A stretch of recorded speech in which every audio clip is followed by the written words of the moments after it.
Bonjour à tous, aujourd'hui on va voir un truc qui est génial sur PrestaShop, c'est le système des hooks. Donc pas de codage pour aujourd'hui, mais on va pouvoir quand même faire pas mal de choses avec les hooks. Je vais vous expliquer un petit peu comment ça marche sur PrestaShop 8. Donc voilà, on a besoin que d'un accès au back-office, pas besoin d'aller dans les fichiers. On va se mettre sur notre back-office et puis on va regarder un petit peu comment ça fonctionne. Donc aujourd'hui, ce qu'on va apprendre, c'est déplacer les éléments. Donc déplacer les éléments de la page d'accueil. Je vais vous expliquer comment sont positionnés les différents hooks qui sont ici, qui sont sur toute la page, et comment est-ce qu'on peut réorganiser les différents éléments de la page d'accueil. Alors, hook, ça veut dire encre. Donc sur PrestaShop, il y a des zones, et sur ces zones, il y a ce qu'on appelle des modules. Donc ici, par exemple, on a une zone qui s'appelle le Display Nav 1, sur lequel il y a un module qui s'appelle Contact. Donc c'est le module de Contact Nous. Et puis ici, on a le Display Nav 2, sur lequel on a deux modules. On a la connexion et le panier. Allez, on va regarder un peu comment ça marche.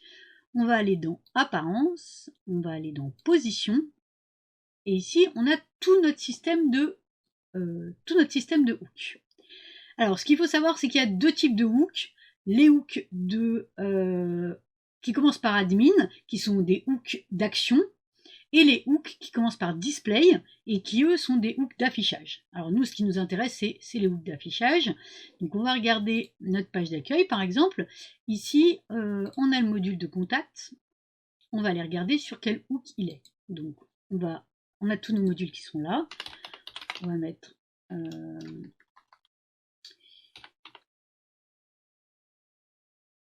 le lien de connexion client. Il est sur nav2. Ah, mais c'est ça. Ah oui, c'est le lien de connexion. Et sur nav1, alors je ne me souviens plus comment il s'appelle, ce module.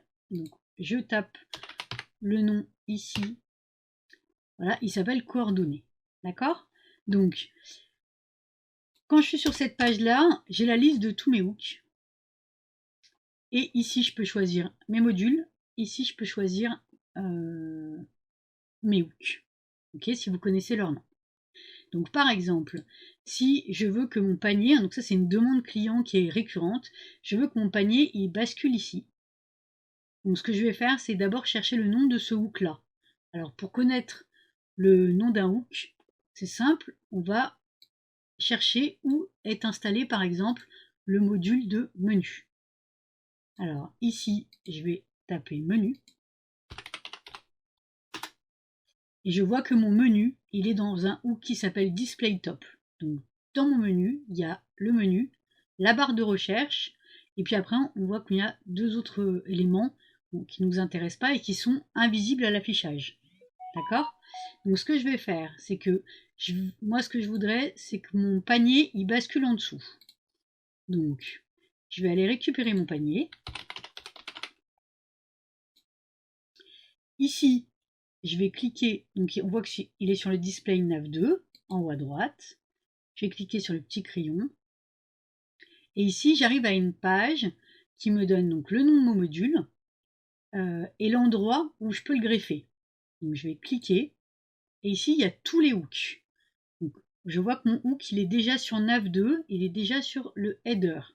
Okay, en général, tous les modules sont sur le header parce que c'est là où il y a le CSS. Et nous, on a dit qu'on voulait le mettre sur le display. Display.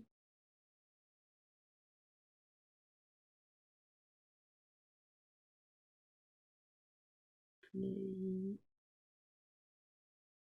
top. Voilà, et j'enregistre.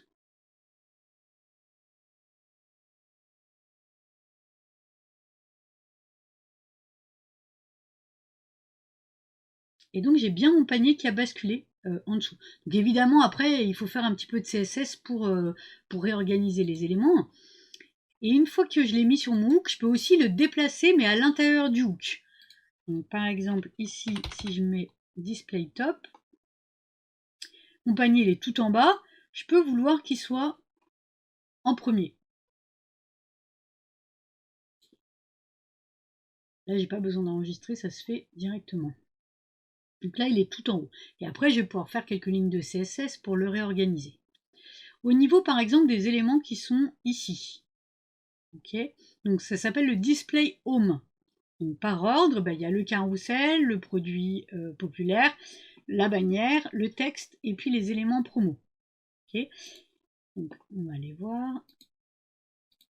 On a dit home. Display home. Donc ici on a tous nos éléments.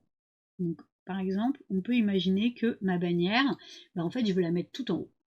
Voilà. Que ce soit ma première et puis mon texte juste après. J'ai rien d'autre à faire que ça. Je déplace.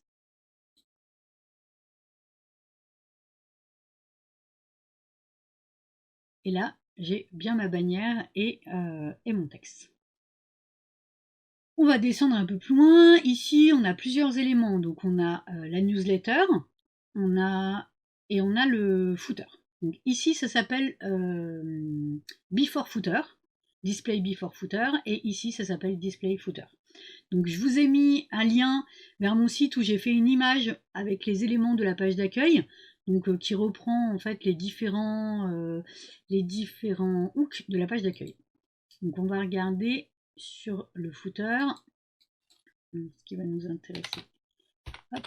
Par exemple, on pourrait vouloir que l'inscription à la newsletter, elle se fasse tout en haut. Donc elle soit dans le top, le display top. Donc on va récupérer la newsletter. Before, elle est là. On appuie sur le petit crayon et là pareil, donc on met display top et on enregistre.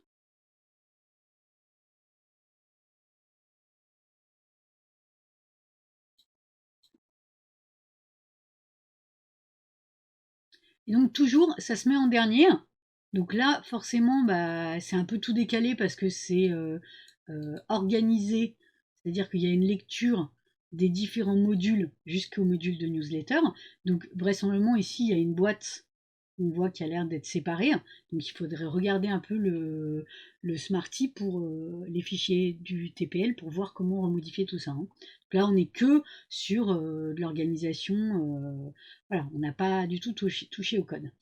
Donc on voit aussi par exemple que ici on a les réseaux sociaux.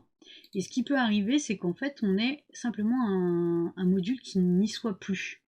Okay, donc ce que je vais faire, c'est que je vais dégreffer le module des réseaux sociaux. Et on va essayer de le regreffer totalement. Donc lien de suivi, on va le dégreffer ici. Donc ça va le supprimer du code. Alors attention, il y en a certains qui dégreffent, mais qui ne désactivent pas le module. Donc il vaut mieux désactiver le module plutôt que de dégreffer. Hein. Donc on va dégreffer le module. Donc normalement il apparaît bien plus. Il apparaît plus. Et on va souhaiter le mettre sur le display nav 1. On va le mettre juste à côté de Contactez-nous. Alors cette fois-ci je vais cliquer sur greffer un module.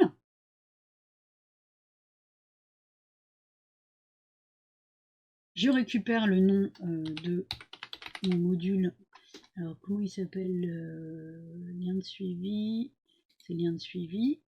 Et donc je le mets dans le display nav 1.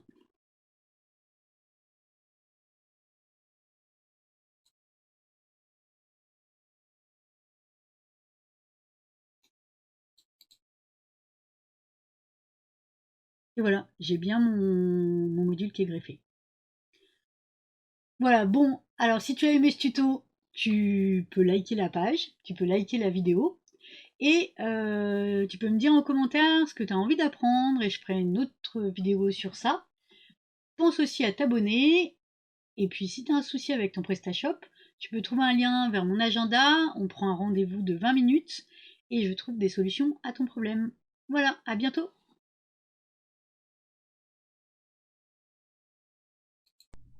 Je vous propose la création, la refonte ou la mise à jour de votre site PrestaShop. J'ai aussi un système de coaching ou de tickets Si vous souhaitez le faire vous-même, je vous enseigne les bonnes pratiques.